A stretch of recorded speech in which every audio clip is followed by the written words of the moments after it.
name's Dane Scott. I am the director of the Center for Ethics, and I chose today because I thought it would be a good time to talk about food with all this holiday season coming up. So the topic, as you saw from the flyers, can we feed everyone? Technological fixes, GMOs, and the biotechnology debate. We are going to go quick. I do have a lot of slides, and I just couldn't make too many good choices on which ones to remove. So this is going to go fairly quick. I'm sure, how many of you are familiar with this whole debate over genetically modified organisms? You know what GMOs are.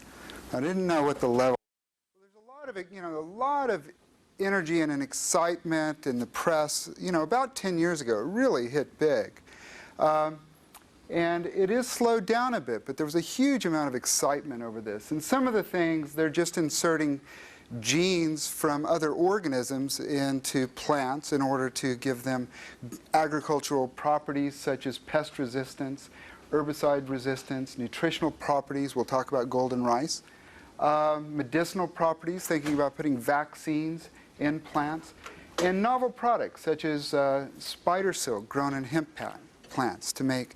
So this technology is of the kind that makes history. If it goes forward, it's extremely powerful technology. It's the kind that really changes things, like an industrial revolution. Now, there was a debate over whether or not, many of the biotech companies came out really pushing the idea that this new technology would solve world hunger. Here we are. We can finally solve the problem of world hunger. And a lot of people were a bit skeptical about that, and that's the result of the cartoon, right? It's really not world hunger that's being solved by this new technology, but the appetite of the large agribusinesses like DuPont, Monsanto. Now, on the other side of the debate, you have people saying that the protesters were denying, if you would, starving people this new technology, particularly European protesters. Greenpeace strongly came out against biotechnology in Europe, and there was a moratorium for a long time, and I think the Swiss government just came out with a moratorium recently on new GM products. So the idea there is, it's kind of a perverse logic here, is that the opposition to GM crops in Europe was preventing, solving world hunger in Africa. And I think in 2000 this sort of came to a head when in Zambia the president of Zambia reduced 35,000 tons of corn because it might have GM products in it because they thought it was unsafe, and Bush attributed that to Europe because they didn't want GM crops. The people in Africa wouldn't accept them either, and it was not going to solve the problem of world hunger. So both of these things are probably overstated, but there may be some truth and some falsity in both of these caricatures. I approach this thing through practical reasoning. In other words, why I'm doing that is because I think cost-benefit analysis and neoclassical economics are kind of the way we make most of our decisions in terms of policies. And I kind of, being a philosopher, I kind of want to go back to more philosophical ways. And what I'm contrasting this to is practical reasoning begins the discussion talking about the ends, the goods, the goals. And as you all know, cost-benefit analysis and willingness to pay just assumes that you know what the goods and ends we should pursue. So, neoclassical economics doesn't talk about ends. It just assumes that you as consumers, as individuals, know what's best for you, and the aggregate of each of us pursuing what's best for each one of us will end up with the best for us all. But I don't think that's so true in the case of many things, and environmentalists and others have critiqued this. So don't get freaked out by this. This is not that complicated or big of a deal. I put this practical reasoning here is because I just think this is the way that all of us reason when we reason well. And I've just put it up there as a model. It's not going to solve our decisions for us. But we do start with a goal, right? You want a goal, you want to go to school, you want to increase, get a good job. You need to characterize your goal. I think that's the most important ethical part of decision-making procedures, right? Is, properly characterizing the goal that you want to pursue. And then you come up with some alternative ways of reaching that goal. Say you want to be a lawyer, so you list some ways that one might become a lawyer, various schools one might go to. Now there's going to be practical obstacles. You might want to go to Harvard, can't get in. Your scores aren't high enough. It's just a practical obstacle that's going to prevent you to do it. But if in everything we pursue, there's always some trade-offs. There'll be some side effects. So one of the things, if you want to go to law school, well, maybe you'll stay here in Montana, but maybe you'll have to move to Seattle. And that'll be a side effect that will affect your relationships and things like that. So after you reason about these, you come up with a means to pursue it, and you act. You do it. You pursue that end. Okay. So the reason I stuck this up here is I want to use that language, right? And the goal that we're pursuing here is when you do this, you ask yourself some questions. And some of these, the first question, I think, the first and second question are the most important ethical questions. Is the goal adequately characterized and agreed upon? Do we know what we're pursuing? Have we defined it right? Mm-hmm. Have we characterized it properly? Now, all of our goals, are mixed in with a matrix of other goals. And so anytime we pursue one thing, it's probably going to affect other things. And so we need to understand how these goals are set up in relationship to other goals. We need to know whether or not we've considered all the possible alternatives and whether or not there are practical obstacles have been considered and thoroughly evaluated, right? Have all significant side effects. And with GMOs, that's where a lot of the debate has been over, if you've been following it.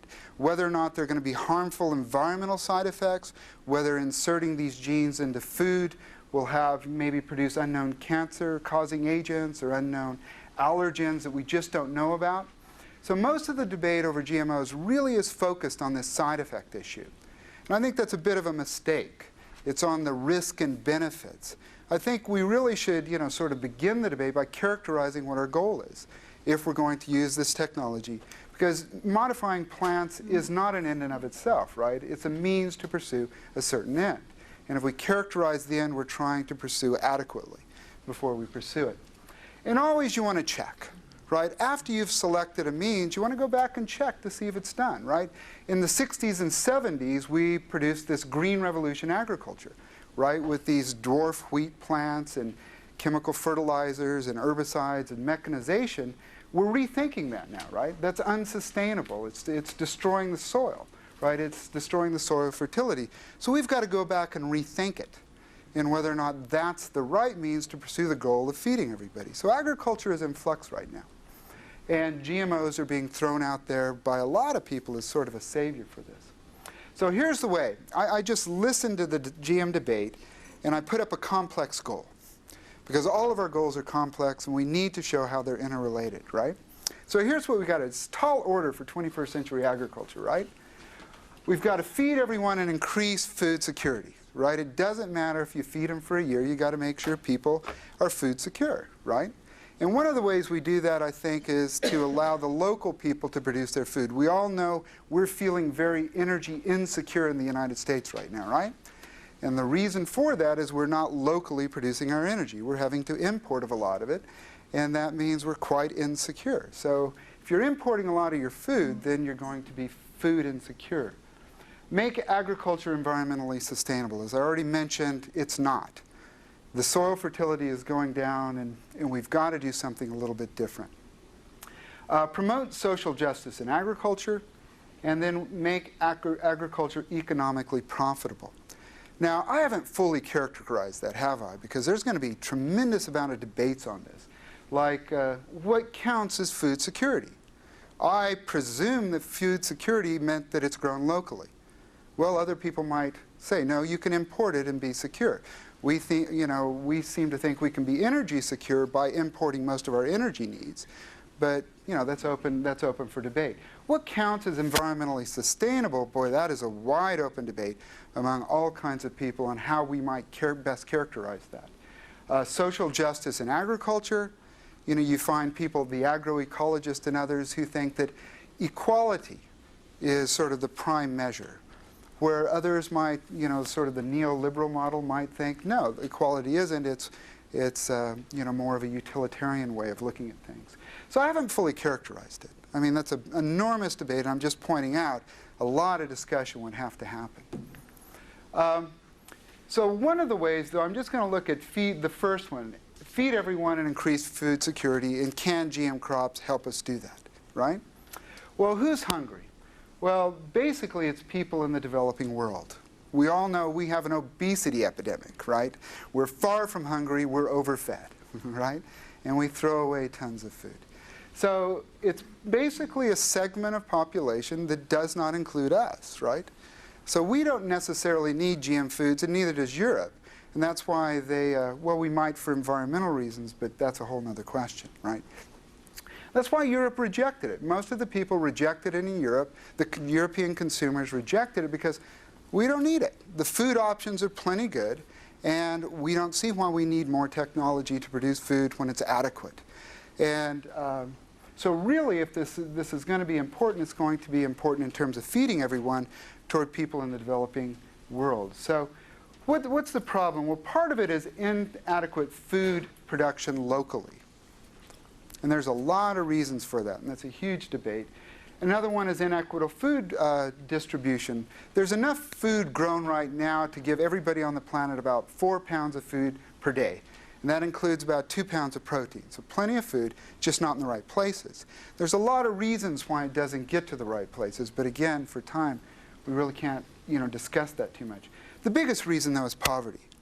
People don't have enough money to buy food, even if it is available, right? Okay. Excuse me. Yes. If you could move that. Absolutely. Thank you. Thank you. No problem. Maybe I should walk around a bit, too. Okay. I think I missed the slide here. Well, part of the deal is that, here's what you constantly hear when you read about this, is the goal is we're going to have 9 billion people on the planet by 2050. And then it's supposed to level off. We're not seeing J curves anymore, they're S curves. I don't know why, but that's what they say. It's been said enough that I'm about ready to believe it. So 90% of this growth will be in developing and emerging economies. We're not really growing except for immigration. As you all know, that Europe is in population decline, right? Poverty strongly correlates to undernourishment. We have about 1/5 of the world population living on less than $1 a day. 60% of the workforce in the developing world depends on agriculture for a living. It's hard for us to think that. Remember, around the turn of the century, about 40% of Americans lived on farms, and now it's down to less than 2%, right? So there's been this tremendous migration out of the farms, but in much of the developing world, that hasn't happened. Most people still live on farms. The interesting thing, too, for us that we might not think about or understand is that most of these farmers are women. Right? In Africa, sub-Saharan Africa, and India, most of these farmers, about 80% of them are women.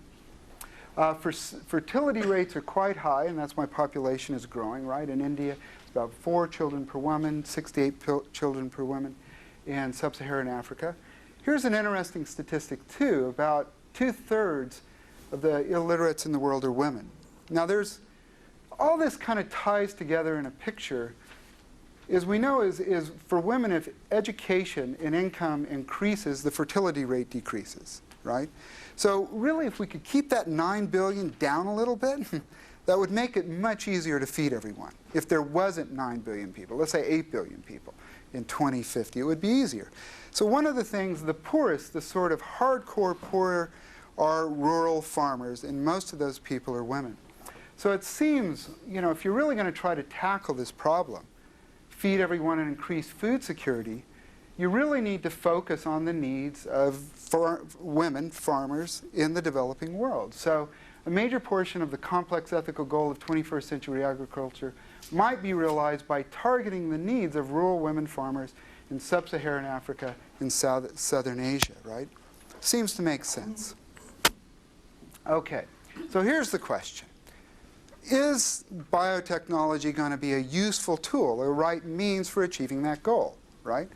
Will we be able to supply the needs of rural, poor farmers, mostly of whom are women, in the developing world? So one of the things, to answer this question, I think it's important to look at the overall context in which GM crops are being developed.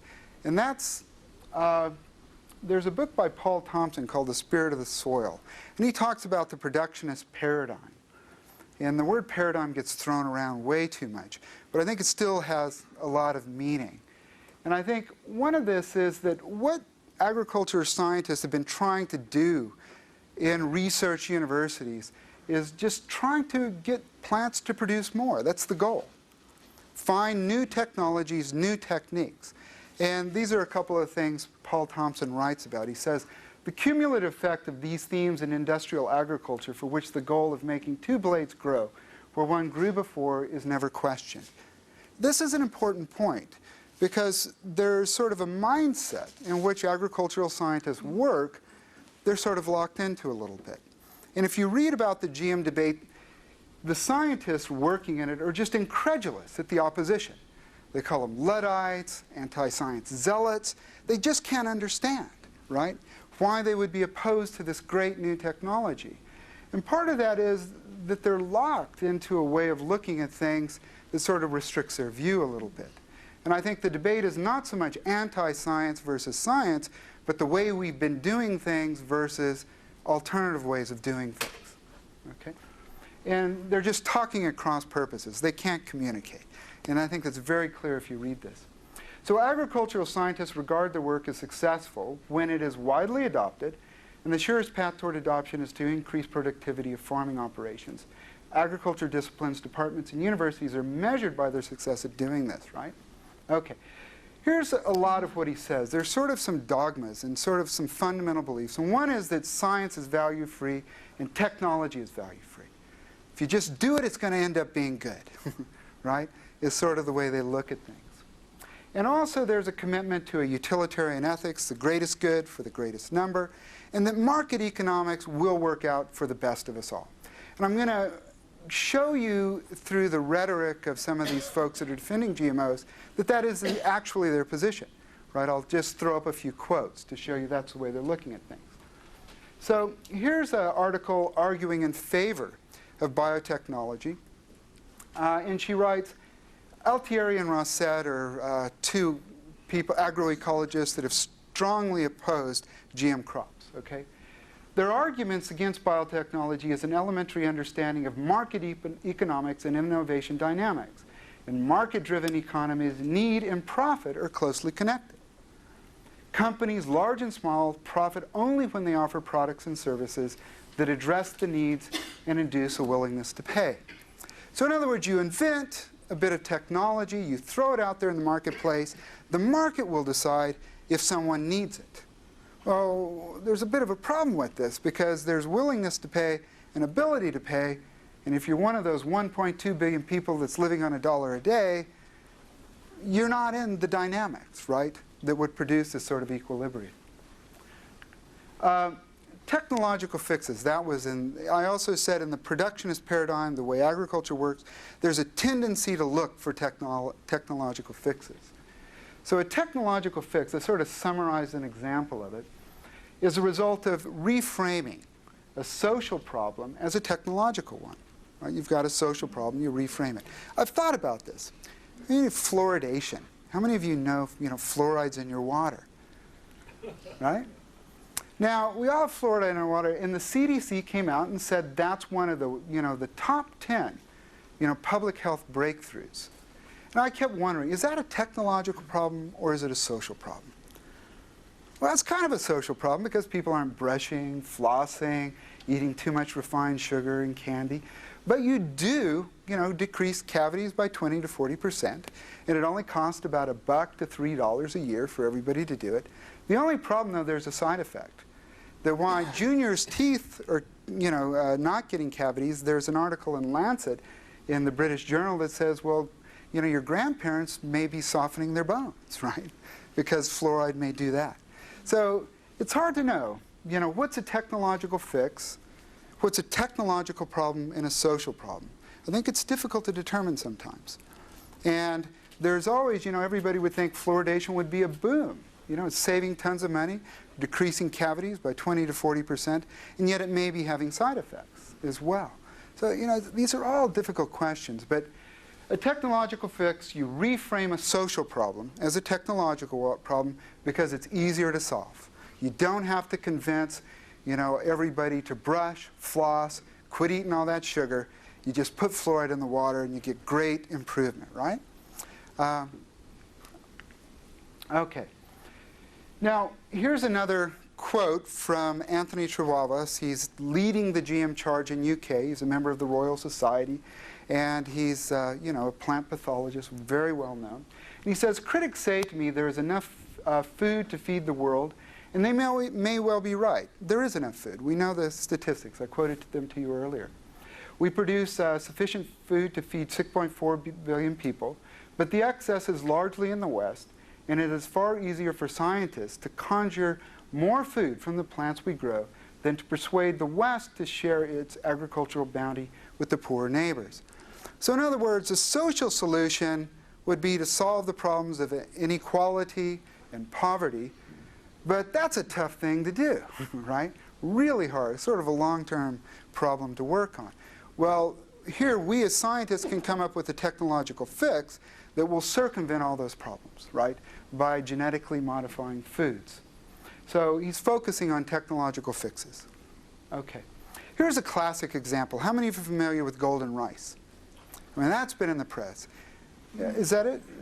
That's the okay. Well, this stuff on your right is golden rice. Okay. Rice doesn't contain beta-carotene, which is a precursor for vitamin A.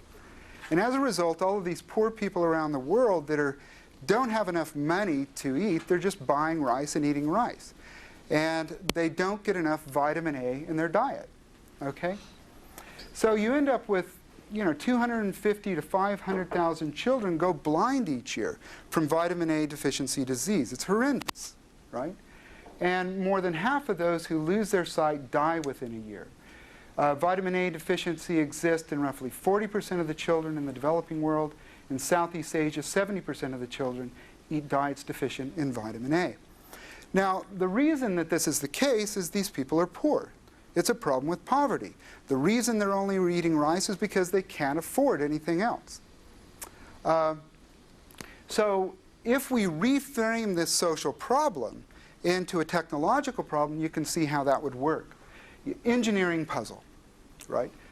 Genetically engineer rice plants to produce enough beta-carotene, the precursor for vitamin A, in the endosperm, the stuff you eat, so that a child eating 100 to 200 grams of rice per day will receive the recommended daily allowance of vitamin A. Now, so what they've done is they've worked, and this was funded by the Rockefeller Foundation, and Monsanto has given up its patents, so they're going to give this stuff away, and they're going to try to engineer rice such that it contains vitamin A, right? And the critics said, well, the first amount of this golden rice that came out didn't have enough vitamin A in it to really make a difference. But I read last week in Nature Biotechnology that they've done it. They've produced the recommended daily allowance. Okay. This example is to show this another belief in technological progress. And this fellow on the right here is Norman Borlaug, who's known as the father of the Green Revolution of the 60s and 70s, which supposedly kept India and Pakistan from starving, right? And what he did was he re-engineered wheat plants, that's what he's standing there, these dwarf varieties, and he made wheat shorter, such that if you put chemical fertilizers and irrigation on it, you produce a lot of wheat grain, and they wouldn't fall over. And it really increased production. And so one of the huge events in world agriculture in terms of feeding everybody is, of course, Norman Borlaug and the Green Revolution, and he won the Nobel Peace Prize for his contribution to that. But the Green Revolution is really controversial, right? So notice, though, what we're looking at is sort of his faith that scientific and technological progress will just be good for everybody, right? So he says genetic modification of crops is a progressive harnessing of the forces of nature to benefit feeding the human race. Genetic engineering in plants at the molecular level is just another step. So just because, he's just assuming that it's going to be a good thing. Now, this is Miguel Altieri, and he is a critic of biotechnology. He thinks this is the wrong way to go. And he thinks what we should do is look at a whole other way of doing agriculture, and that's agroecology. And so we won't have time to look at it, but if we were to look at the alternatives, Altieri and Rossett, who's in charge of Food First in Oakland, California, would say that agroecology would be an alternative way that would solve our problems and help us feed everyone while making agriculture sustainable. But we'd have to look at that alternative, right? Okay.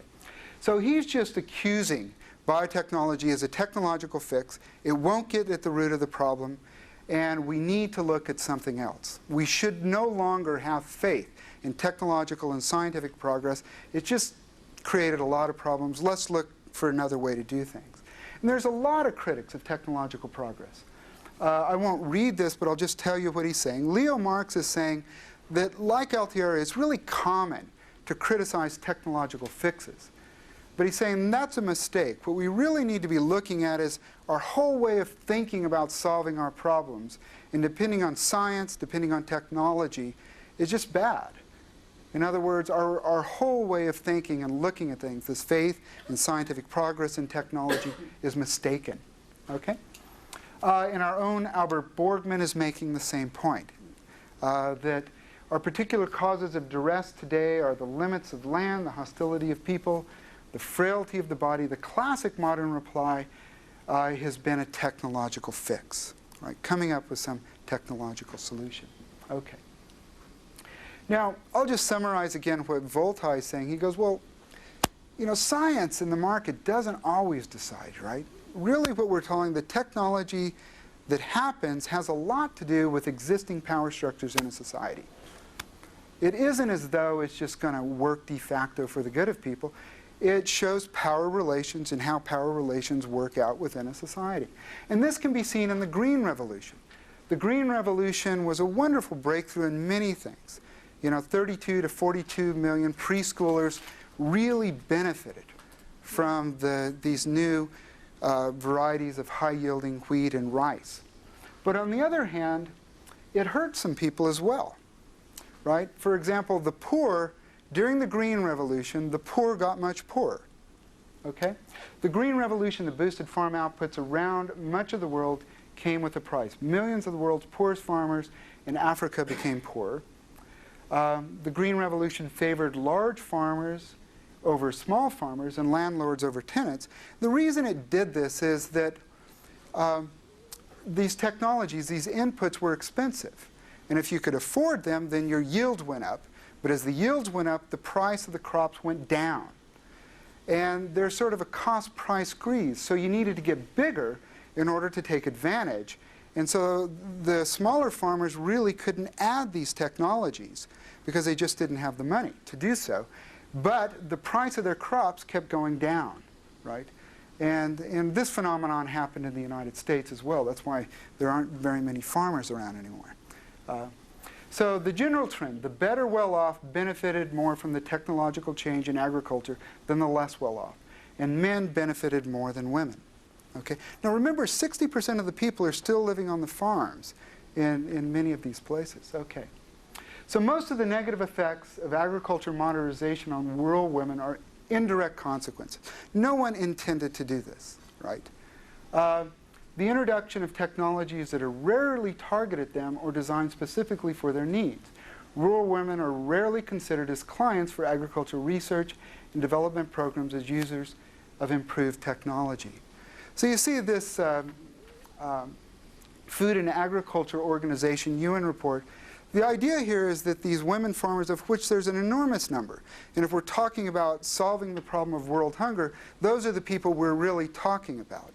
But agricultural research and development isn't targeted at what they need, right, so to speak. That's not who these people are looking at when they're designing these crops. So one of the things is there are, going back to our diagram and using the language of practical obstacles. Well, GMOs, I don't know whether or not they would help these people. But the problem is that no one is really targeting them, because much of the research done in agriculture biotechnology is done in the private sector. And if you're only making $1 a day, you're not a good customer, right? In other words, I was at a life science and ethics conference at the University of Delaware, and there was a fellow there from DuPont. Very sharp guy. And he went on and on about all the benefits that agriculture biotechnology would have for the world poor. And I felt like being a smart aleck by going, you know, if I was in one of your, a stockholder, and I heard that your target audience was people that don't make enough money to buy your product, I'd be concerned, right? Of course, I wasn't a smart. I put it differently. But his answer to my question, that I put more politely, was he talked about cell phones. And he talked about, well, cell phones weren't invented for poor people in the developing world. They were invented for us. But lo and behold, they're using them, right? So he's talking about an indirect effect. Now, I don't know. I mean, that's it's a crapshoot that way. And I don't know whether or not that's going to work. But that was his answer, that there would be an indirect effect, that these technologies could be adapted by the rural poor farmers and then make use of them. Now, the other option would be to use these farmers, and this is what I heard in an interview Norman Borlaug say. The other option would just be move the people off the farm. These rural farms are unsustainable. They can't grow enough food. What we really need is to have, Western-style industrial agriculture. Then we could grow enough food. But remember, there's millions of people, and they would have to be absorbed into the industrial economy, which just isn't there. Right? We were able to absorb in our economy a lot of people off the farm, but it's hard to imagine that could be repeated, at least in the short term, in the developing world. Okay. The other thing is GM crops come with dangers that we've talked about, side effects. And there simply isn't a regulatory body in many of these places to ensure that they're used properly. Nor are there the ability to educate farmers and make sure these farmers are using these things properly. Okay. The other problem is there's a funding crunch. We're not funding public science the way we were 20, 30, 40 years ago. The private sector is taking over a lot of the agricultural research. And again, the problem here is that these people who need different technologies to, to grow enough food really aren't good customers. They're not their target, people that they're targeting this technology for. So I'm coming to my conclusion here, and we can talk about it. Is research and development into agriculture biotechnology the best means for pursuing this goal? Well, we haven't looked at alternative means. Maybe it's all we got. But I've hinted that there are some people like Altieri pushing agroecology. Well, the conclusion that I come to at present, there are major practical obstacles inherent in the institution of modern agricultural science, the way it's structured, the way research is done. Preventing GMOs from being the means for achieving the goal of feeding everyone and increasing food security, largely because the research and development isn't targeted at the people that need the new technology. So you're not addressing the needs of the people that need it. 99% of the GMOs that are grown are Bt corn, Bt corn, soybean, and Roundup-ready corn and soybean and others. Just crops that are made not targeted toward developing world farmer. However, this golden rice looks pretty good. I mean, it may be a decent short-term fix because this is an acute problem. 250 to 500,000 children each year are becoming blind because of vitamin A deficiency. And this technology, they're going to give it away. Monsanto's given up the rights for its patents. And there's a Golden Rice Project humanitarian program. Now, the criticism of it, it's a Trojan horse. Once we let golden rice into our country, then we're going to have everything else coming in, and the multinational, large biotech companies are going to take over, right, Monsanto? I don't know. I mean, is that a slippery horse or a Trojan? But boy, slippery slope or a Trojan. I missed my, maybe we got that right. I think that's a pretty good sign that I'm done. Okay. All right. So anyway, we can talk about this. We've got about 10 minutes, I believe. That was quick. Yes? Miracle Rice, is that GM? No. No, it's along these high yield varieties that were produced during the Green Revolution. Yeah, but the problem with these miracle seeds, like Miracle Rice, is that they require these inputs, right? All these fertilizer and herbicides and mechanization. And as we found out, that it's really hard on the soil, right? And it's kind of unsustainable. We can't continue to grow our food that way forever. Yes? I think you said that women were indirectly not served by the technology. Well, and it seemed to me that if all the technology is done by men, which is probably the Yeah. case in agricultural technology, that is a direct effect. But if men are trying to solve women's problems that don't understand those Yeah. problems, then a priori you're not going to end up with the best Yeah. solution for a woman. You know, I was thinking of this conclusion here that I came up with surprised me. I just looked at the numbers and just, boy, look at this. And I thought there was a parallel in research that, you know, over the last 10, 15 years, they've discovered that, you know, there was a male bias in medical research that wasn't addressing the needs of women in research, right? And this could easily be produced even more so. I think, you know, there's probably in the agricultural sciences even more male-dominated. And also I think that I was thinking about this too, is I think of agriculture in terms of my grandfather, who was a farmer, and he was a man, and all the other farmers were men. So I don't really think of agriculture in the West, in the U.S., as a, you know, as something lots of women do. But that's not the case, right? So, yeah, I think the research could be, you know, they're just not seeing who needs it. And I think your point is very well taken. Yes? I have a couple of comments. The first was on, you mentioned that you looked at who is undernourished in the world, and Yeah. I don't necessarily think, when I see the obesity in the United States, I think that it is a sign of malnourishment, and that we shouldn't, I mean, we are fed a lot, but we're fed a lot of sugar. We're not necessarily eating things that nourish us. So that's one. I did say undernourished, but if we use malnourished, I'll go with it. Yeah. And I don't know. I guess it's how we define nourishment. Yeah. And then another piece, I guess I'm challenged with the goal. My background is in public health. Yeah. But I've emphasized environmental health in that. And one of the goals of public health is keeping people alive.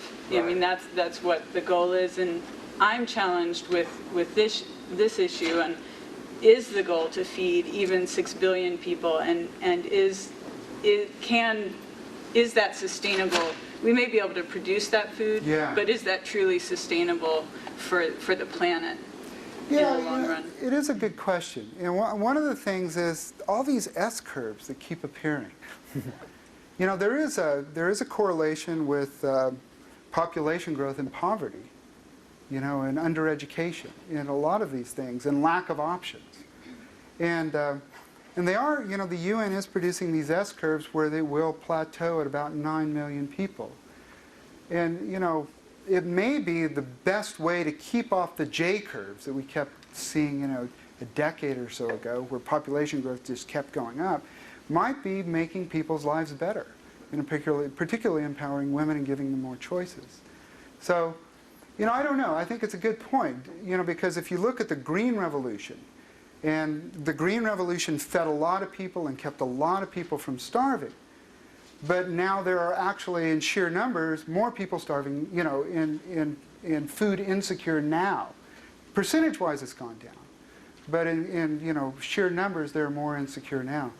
But apparently, you know, I'm hoping for the S-curve because it just seems more humane. Just one more Sure. piece on Yeah. the local, local solution, in that from all that I've read and understood, when people are moved into urban centers, and even when they're not, a lot of what's happening in quote developing nations is more that they're now producing crops for export or to serve the people in urban centers, so they're not actually producing the food that would nourish them. Yeah. You know, they're producing one crop that then would be sold. Right. Well, this is a really good point. And, you know, Peter Rossett for Food First, I just read an article, made a really good point of this, is that the places where people are often, you know, starving, undernourished, are net exporters of agricultural products, right? And also there's the effect of, you know, the after effect of colonialization. Because what happened was that a lot of the reason these farmers are struggling is that during the colonial period, they got pushed to marginal lands, hillside, less arable lands, and the other lands were, you know, co-opted by the colonial powers for coffee, cocoa, tea, things used for export, right? So, you know, a lot of this, solving the problem, you know, of course, may only be done socially by land reform, you know, reversing some of the effects of colonialization, and, you know, making sure that these people keep the, are having the best soil to grow food instead of for export? It's a complicated question. I mean, that is, but it does seem more like a social problem, a social political problem than a technological one, right? Yeah. Does that suggest that the GMO debate is not so much a Trojan horse, but more of a red herring, perhaps? We should spend time talking about politics. Yeah, it could. Yeah. Social issues rather than GMO at all. It probably so. I think. There could be. Like I said, I found it difficult to find an argument against the golden rice. So some of it may be very good, and like the Roundup Ready stuff may help no-till agriculture happen, things like that. But then again, I think the feed the world may very well be a red herring, right? I think you're right there, and I think that first cartoon probably hit it on the head. In the European consumers, there was a survey of European consumers and what they thought about GM crops. They didn't buy the feed the world's hungry. They were very skeptical about that. So, they really overplayed that card, I think. Yes? I was going to ask a big, broad question, but the last couple of minutes, I agree with what's been said. So let me ask a more specific question. Sure. Golden rice, that gives people a diet of rice, and people who eat vegetarian diets often come across this problem of complementarity. If you don't eat beans, you don't get an essential amino acid, and if you don't eat grains like rice, you also don't get a different essential amino acid. Yeah. Are there any technologies to address that? They're trying to do this. There's a whole group of projects called biofortification. And this may be a huge problem. And biofortification is just engineering stuff so that you get what you need, right? Pharma foods and designer foods and all this. And I'm pretty skeptical about the whole thing, right? Iron deficiency. So the same people that are working on golden rice are trying to make iron fortified rice, right? Biofortification. But again, the problem is that people aren't eating a good, diverse diet. And a lot of that's a result of, the Green Revolution and stuff. And it would certainly be better if people had a decent diet rather than just eating rice, rather than biofortification, because there's lots of other, problems that arise from poverty other than malnutrition, right, or undernourishment. So, I think, my thinking on it, you'd have to, not see this as fixing the problem, but a short-term solution, given the acute problem of the number of children that are suffering every year. So you kind of go, okay, we'll do this golden rice, but we're going to say all the time be conscious that this isn't solving our problems, right? It's a social problem, it's not a technology. Yeah, it is a social problem, but you might have a short-term fix for it, right? It's because there's a lot of corrupt governments out there that you'd have to change. And there's a lot of infrastructure problems. Much of the agricultural problems in the developing world are because they don't have decent roads, right, to move things around on and things like that. And yes? My only concern with even the short-term technological fix, I think of the clean coal technology that's being promoted here in Montana, is that then allowing us to avoid the larger conversation, as you've mentioned, that I mean, we have this idea that social problems will take so long to fix, but they only take so long to fix if we continue to avoid them. I think it's an excellent point. I mean, it could weaken our will, our resolve to do it, right? Because this is a horrendous problem, right? I mean, the numbers are just horrifying when you really think about what's going on. And, I agree with you on one hand, but then the problem is so tragic and acute that I'm wondering, well, maybe we can, use this, but keep reminding people constantly, or something. But I don't know. Maybe we won't. Maybe it will weaken people's resolve to really pursue the problem. And in the long term, you might be hurting more people than helping people. Yeah, so, like I said, I'm a muddle over this one. It's an ethical problem. If we remove the acute tragedy, then will we not see? Yeah, and just leave. Need that yeah. acute tragedy. Yeah, it's a good point. Your points are well taken. Yeah. I kind of share that concern and think that when I saw that quote about the willingness to pay, the proponent of this, and I think corporations have gotten a bit out of hand, and it's profit-driven when the original corporation was for the public good, and I think that's one of these, trace it back to the root, what's our real problem. And with fossil fuels fueling all of this agriculture, I mean, I enjoy a very local tomato from the Peas Farm, and I don't know how you put a value on that versus feeding everyone. So I echo some of these concerns and wonder about the corporate motive. Well, yeah, you know, I think you're right there, and that's why I started with practical reasoning, right? I think our decision process is dominated by cost-benefit analysis, willing to pay, you know, neoclassical economics. And so I'm saying, well, that's not the best way to make decisions. And if you were to look at the way you make decisions, I think you're more practical reasoners throughout most of your life. You start with your goals, you discuss your goals, you work in this other pattern. But, you know, I would say that this is really, you know, this is a David and Goliath thing here, right? A bug on the windshield. I mean, this way of making social decisions in terms of market economics is, you know, really dominant. But I guess we're out of time, and people have to be places. Thank you.